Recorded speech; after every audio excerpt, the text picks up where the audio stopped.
Hello guys, it's Letty. Before I get my day started, I just wanted to do a brief little, I'm gonna load a video that is actually one of Gene Hackman's um, movies, but I wanted to use it, I wanted to say this disclaimer, speak on the passing of him. Just today found out that Gene Hackman was found dead with his wife and I think his dog, and they don't know what happened, but I just wanted my condolences to the family of Gene Hackman and the enormous talent that he has left behind, his legacy. So with that being said, we can get started on the video. So rest in peace, Gene.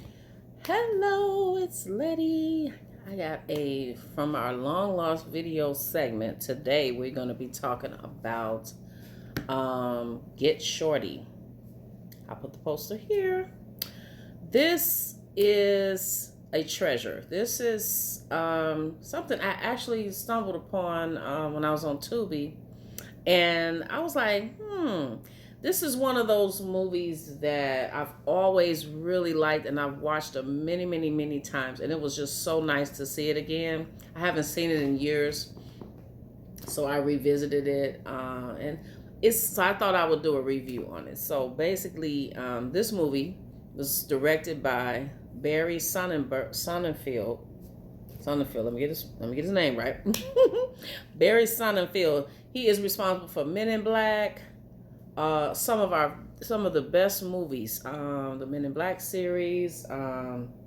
He did RV. That's another one I'll put that in another video though. That video belongs in another one. So so a lot of our comedies that we have grown to really love over the years. I will put his filmography here.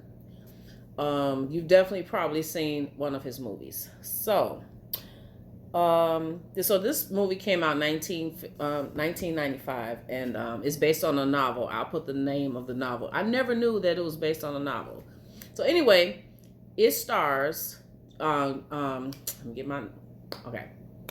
Now I should know these people. John Travolta, Gene Hackman, Rene Russo, and Danny DeVito, who I really love Danny DeVito. You got some other stars. This is it's a lot of good stars. It's a lot of stars in here. Delroy Lindo, if I said his name right, he did a lot of great movies in the 90s. He was a very popular actor in the 90s. I put some of his great movies up here. He's done some fabulous movies. I think he was in that movie Crooklyn by Spike Lee, which is another treasure. I really love realistic movies. I like movies that talk about family life, marriage, kids. I'm gonna do a separate. I will talk about that in another video. I got too much stuff in my head right now. Like I got so many ideas for videos and stuff. So anyway, let me stay focused on here. So basically, this movie is it's a gangster movie. It's a lighthearted gangster movie. It's a fun gangster movie. It's not as serious as a lot of the gangster movies that we're kind of accustomed to. So basically, John Travolta plays Chili Palmer. He's a gangster with a heart. He, basically, if you don't mess him over, if you just pay what you're supposed to pay, and he ain't gotta do nothing to you. If you get up in his face, he gonna retaliate. So he'll let you know that for sure. He's a no nonsense type of person, but he has a heart, so he's a good guy, even though he's a bad guy. But I like the fact that this movie is full of just a gray area type of. There's no good guys. There's no bad guys. They're all there's some shade going through all of them. So this movie, you don't really necessarily have a hero. You just have gray area. So the character. So basically, he's doing his job. I'm gonna put spoilers up here too. Actually, I'm going to put it in the beginning of this video. I am going to spoil it a little bit. So basically, he stumbles upon a guy through a series of events he stumbles upon a guy that's a movie producer, which is played by Gene Hackman's Harry Zim. He's played by Gene Hackman's character, and he owes some money or whatever. And then Chili Palmer's like, "Oh wow!" He gets interested in the movie business, being around Harry Zim, and it starts to get really complicated. It starts to get just as dangerous, and just as it is with him being a gangster. So it's crazy because you got people that want to be involved with Harry Zim's movie, and they're threatening him, and then they don't know who Chili Palmer is, and it just gets really, really crazy. But this movie is so much fun. It's so well paced. I'm going to say the first thing I'm going to say about it, obviously I like it, but it's very well paced. I don't like drag time. I don't like movies that have, periods of drag time. There's a lot of movies like that. This is one of those movies, boom, like they edited this perfectly. It does not drag at all. It gets right to the point. And for the first thing I want to say, John Travolta is just so freaking cool in this movie. Like, he's like Saturday Night Fever cool. Like, we get a flashback. Literally, he's doing Saturday Night Fever again. So it is really, he just cool as cucumber, right? So he always gets into it. His direct nemesis, he has a couple, but his direct nemesis is what's his name? I'm gonna put his name up here, but the actor's name is oh my gosh, what is the man's name? He's been in a lot of movies. I will put his name here and who he played in the movie. So he's this direct opponent or adversary or whatever, however you want to say it. And this guy's always challenging Chili. It's like he's probably just jealous of him, whatever. So it's kind of funny the exchange that they have.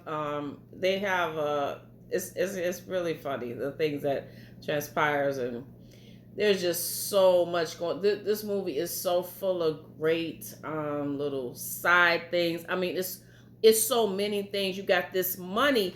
Oh yeah, let me talk about this part. It's some money at an airport that's in a locker that is being watched by the FBI, and no one can get this money. However, Delroy Lindo's he tries to have someone else set. So this guy flies in, and he meets up with Delroy Lindo, and they meet up at the airport because they're trying to get this money. This guy said, "Why didn't you just give me the money?" He said, "It's in the airport locker." And he warns him that it's being watched. Now, if you can get the money, you got it. If you can get the money without getting caught. But it's virtually impossible to do this. You will really have to be slick. Like, you'd almost have to knock everybody out and then get because this is being watched this locker is being watched 24/7. Don't know where this money came from exactly. I think he said it was a deal or something that they go through, whatever. The police found about it. The guy that comes in he's to get this money. He's a short guy, and he is hilarious because he is the nephew of a big time gangster, and he called himself doing his uncle a favor, getting his money. He don't get the money, and he goes back to the conversation he has with Delroy Lindo. Said, "I've been at the airport looking at bulges, and late because when I say bulges, the cops have a gun in their pants, and you can see the bulge, like he says a backup piece or something, but it's just the way that when he comes back, like, I'm tired of being at the airport looking at bulges and looking at this, and I can't get the money. You got to go get the money. And that exchange to me is so funny. This guy is this boy is so funny. So that's a highlighted scene that I like. I like that we have actually his name is, and I know you know, I'm gonna put his picture up here. His name is James Gandolfini. Oh my gosh, I hope I'm butchering his name to death. But this is the soprano, the star of the Sopranos. May he rest in peace. I think he did pass away. He did pass away. So he's got an early cameo in the before he became the Sopranos. I think this was out before Sopranos, if I'm not mistaken. I'll put that up here too. But he works for Delroy Lindo's character. I'm still trying to figure out what the name he had in the movie. But anyway, and the last thing I want to say about this movie that is wonderful is the soundtrack. It's like a lot of jazz songs and they're instrumental, but it's so slick. Like, it's really a great soundtrack. I love instrumental jazz music. Like, so cool. So cool. So check this movie out. It's good. Like, comment, and subscribe. And I will see you at the next video. Take care. Bye.